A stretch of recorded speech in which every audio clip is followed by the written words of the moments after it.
Welcome to Not Milk Never Milk. Subscribe if you're lactose intolerant. You begin by confirming the baseline. Open Settings, go to Battery, then Battery Health, and note the maximum capacity percentage. Once done, make sure optimized battery charging is enabled to slow aging. Updating iOS matters because fixes arrive in updates.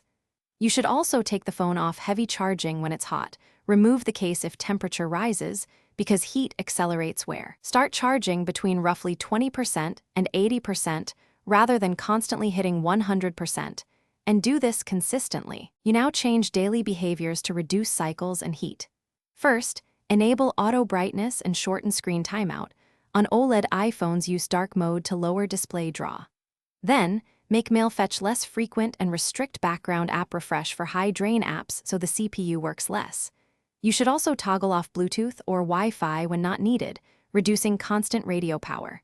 Finally, use Apple-certified cables and adapters, and avoid making overnight topping to 100% your default charging pattern.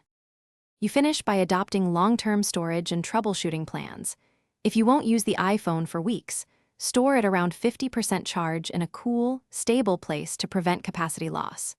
If you notice rapid degradation or calibration issues, run the built-in diagnostics in Settings or contact Apple support for battery replacement. And if charging or reporting errors persist, back up your device, reset settings, then restore as a last resort. This clears software causes without risking data. Remember to back up first.